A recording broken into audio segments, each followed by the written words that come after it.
Is at Raymond Ater coming to you live from the Akwa Ibom State's capital. Let's take a look at the headlines. President Buhari tells Chadian warlords to secure their country. Atiku, PDP leaders storm INEC office, protest election outcome. Plus, 9 security officers reportedly killed in suicide attack in Pakistan. The details of these stories and more coming up in a moment.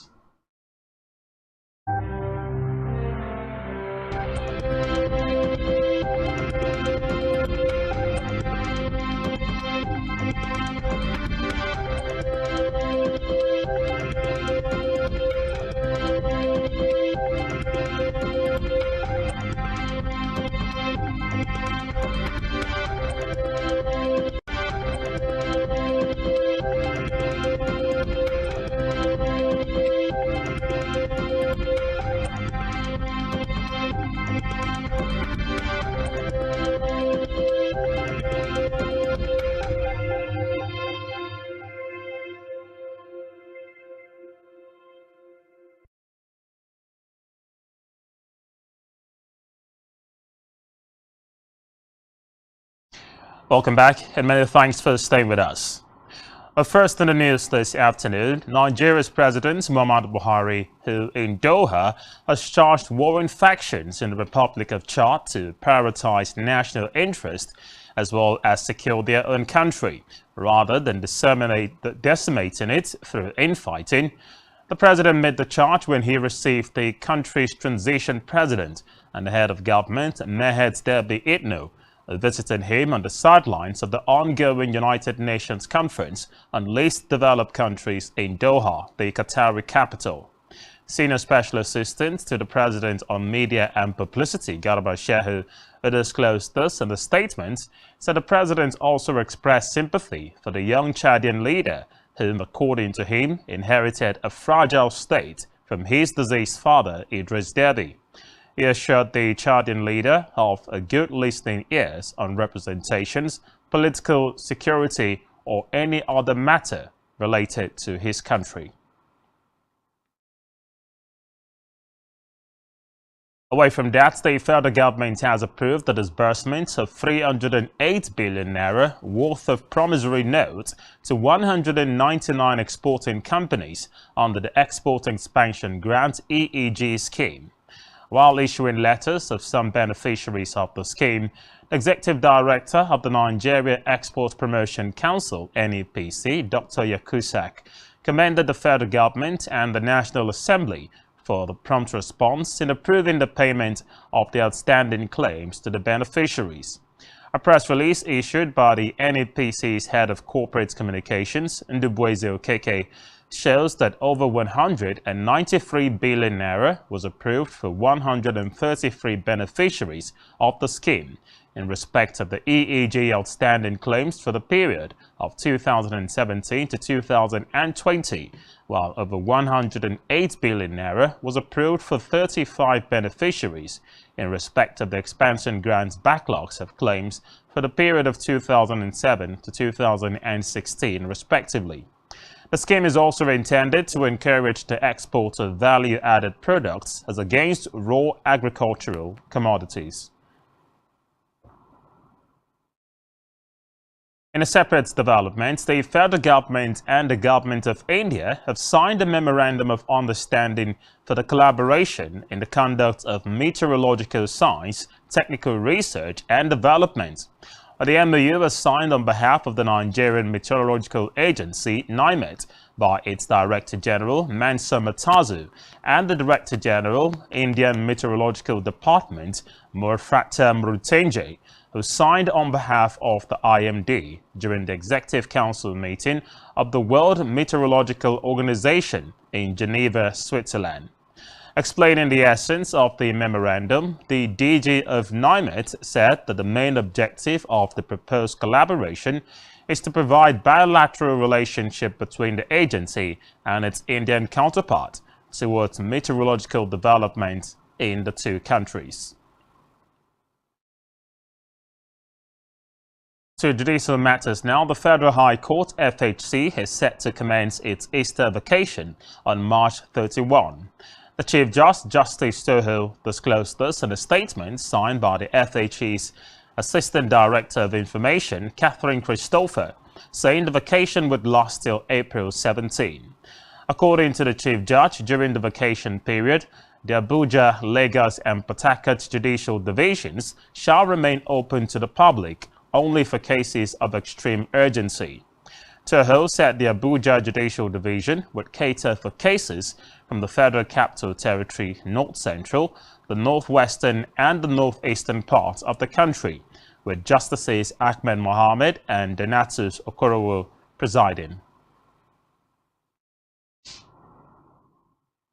Away from that, the National Population Commission (NPC) has said that the population census scheduled for March 29 and April 2 will be conducted digitally and will be error-free.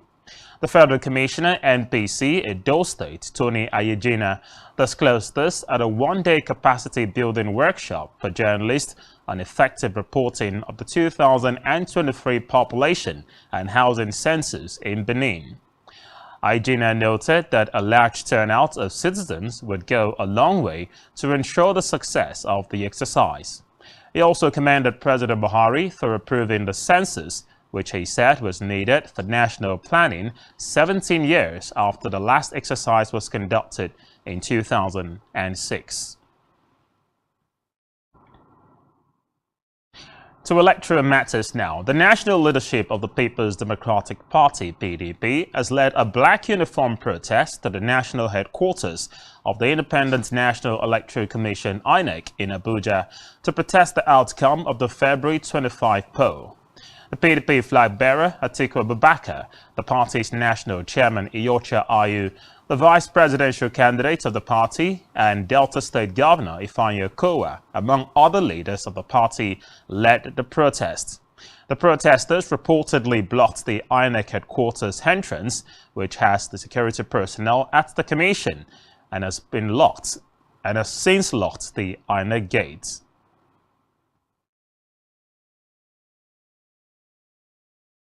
Stay with electoral matters. A pro-democracy organization, the Center for Transparency and Advocacy, CTA, has demanded that the resident electoral commissioners of the Independent National Electoral Commission in the last presidential election should be investigated for their alleged partisanship and connivance with politicians to sabotage and derail the exercise. The organization also called on INEC to investigate its officials, especially some recs and electoral officers at the local government areas, supervisory presiding officers, and ad hoc staff, while all those involved in electoral malpractices should be arrested and prosecuted and punished adequately to serve as a deterrent to others. Executive Director of the CTA, Faith Nwadishi, stated this in Abuja while giving reports of the group's observations during the presidential and National Assembly elections. Meanwhile, the United States Ambassador to Nigeria, Mary Leonard, has noted that the February 25 presidential and National Assembly elections did not meet the expectations of Nigerians. Leonard, who stated this in an OPED titled The Elections of February 25, commended the presidential candidate of the Labour Party and the People's Democratic Party, as well as the Labour Party, Peter Obi and Atiku Abubakar, respectively, for choosing to challenge the election result in court rather than resorting to violence. The U.S. ambassador noted that the February 25 poll resulted in mixed feeling and urged INEC to resolve the issues experienced ahead of the March 11 governorship and state houses of assembly elections.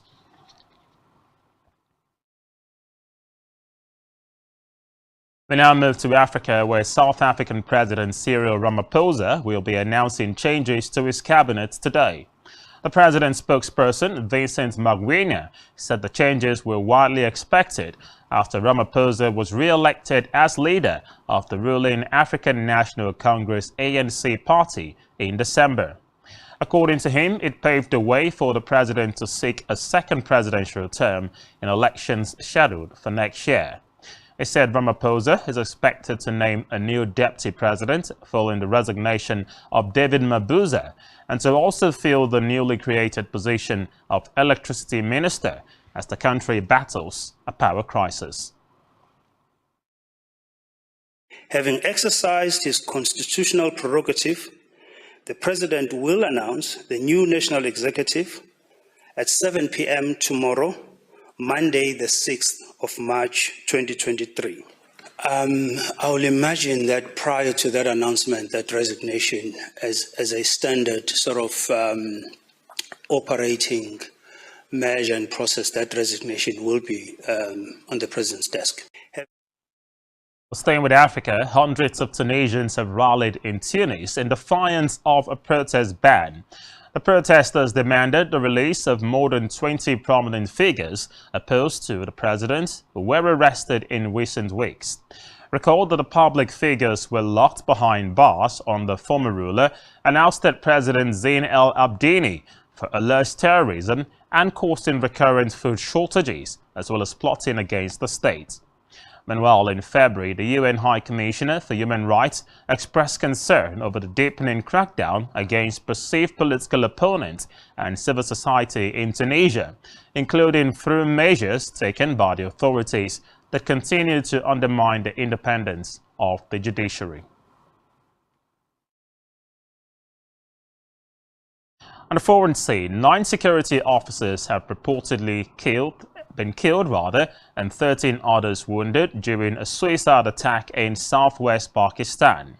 Reports say the blast happened in Balochistan province, where the officers were returning to the provincial capital, Quetta, after policing a festival. Karachi's district deputy police commissioner, Samir Gar, confirmed that it was a suicide attack. According to him, it is the second attack on security forces in Balochistan within 24 hours, and no group has claimed responsibility.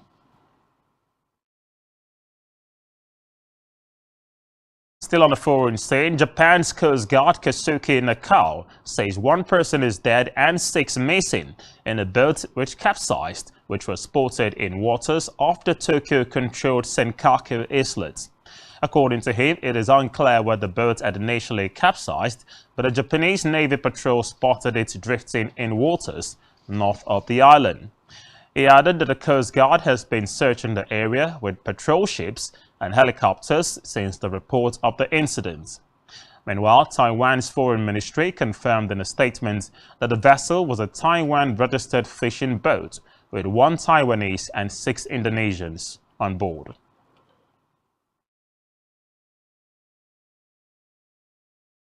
Still to come in the news. President Buhari charges Flying Eagles to win Under-20 Africa Cup of Nations. Do stay with us.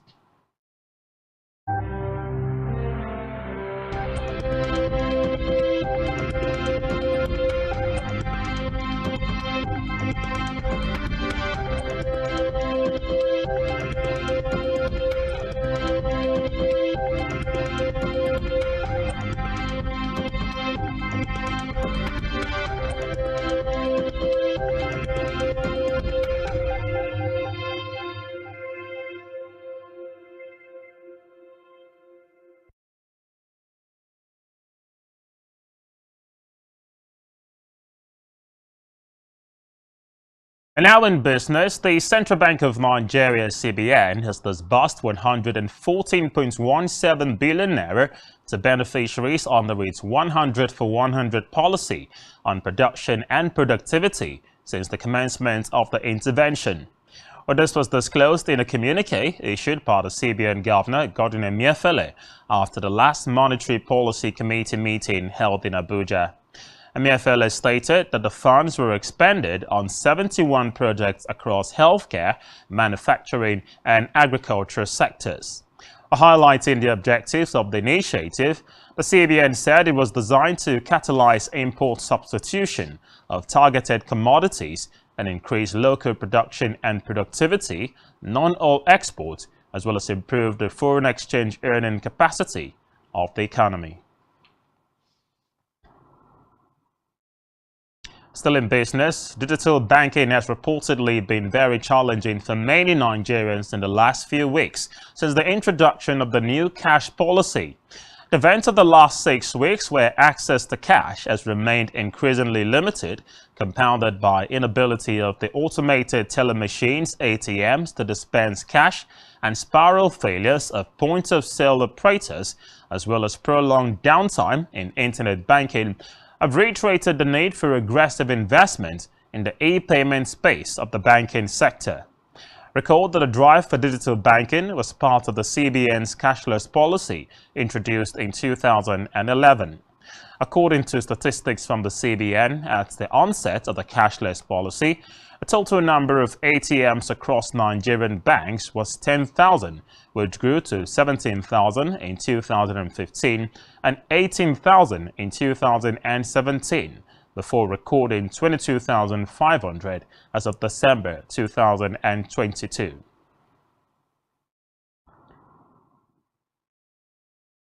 And now in health, nutritionists have dispelled the notion that certain food combinations, when eaten together, may be dangerous.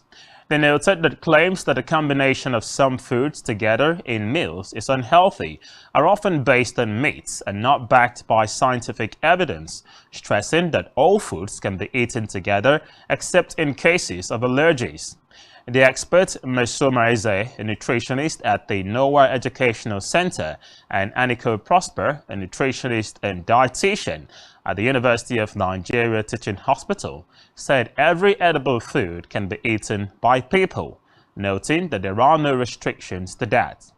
They urged Nigerians to rather look into the quantity and quality of the foods they consume, while also trying to ascertain the ones they may be allergic to, adding that some of the foods people may not be able to tolerate could be due to the mode of preparation, level of flavor, and the ingredients used in their preparation. But still in health, child health experts have cautioned parents against forcing their children to use infant walkers, noting that the use of walkers will not help babies walk early. The pediatricians noted that they are discouraging the use of baby walkers by parents not only because it has no added advantage to the child's ability to work, but also due to the exposure of the baby to varied safety risks and hazards. A consultant pediatrician with the Massey Street Children's Hospital in Lagos, Dr. Zainab Epola, disclosed that the reason pediatricians discouraged the use of baby walker was that it is prone to accidents. Epola urged parents whose children are experiencing delays in achieving motor milestones to seek trained medical personnel for evaluation and clarification.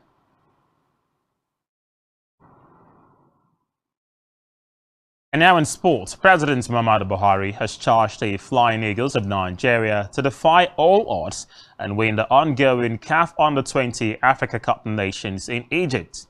Nigeria will be facing the Gambia today in the semi-finals of the competition, with a ticket to the FIFA Under-20 World Cup finals already secured.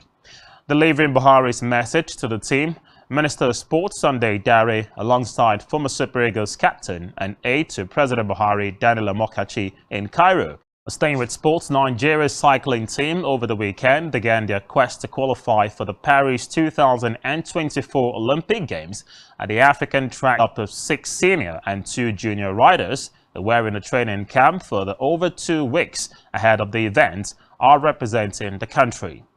Meanwhile, speaking on the championship, a board member of the Nigerian Cycling Federation, Femi Thomas, expressed optimism that the team Nigeria would excel in Egypt, saying that all logistic support to enhance the performance have been provided by the Federation.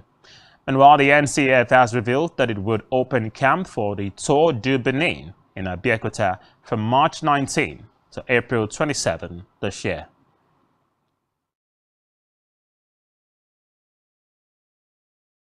On our entertainment news, the West African folklore has continued to collect awards and positive reviews wherever it goes. And following a great run at Sundance this January, CJ Fieri Obasi's Mami Wata headed to the Pan-African Film and TV Festival of Ouagadougou for its African premiere. Or here, the black and white drama continued its award sweep by picking up 3 trophies at the festival, which was themed African Cinema and Culture of Peace. Mami Wata won the African Critics Award at the Special Awards Gala. Well, next, the drama received the Cinematography Award and finally the Set Design Award at the closing awards ceremony in Ouagadougou, Burkina Faso. Staying with entertainment, the pair of Jovia were evicted from the live Big Brother Titan show yesterday. They became the 5th pair to exit the game, and meanwhile, shortly after their exit, Yalisa, Yemi Grex, and Nelisa were also evicted from the ongoing show.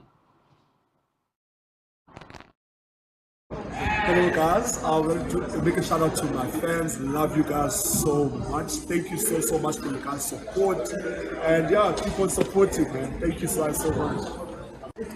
Hi everyone, thank you so much. It's your girl Olivia. This is the 7th week.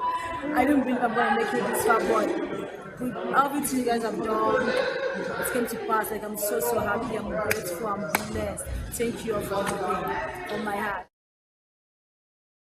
You at this time. Many thanks indeed for joining us. Don't forget to follow us on all of our social media platforms, and do also subscribe to our YouTube channel, all of which you can find on our website. Just search spectrumtv.ng. You'll be watching the news at 2. I'm Raymond Ita. Thanks for watching. Enjoy the rest of your day.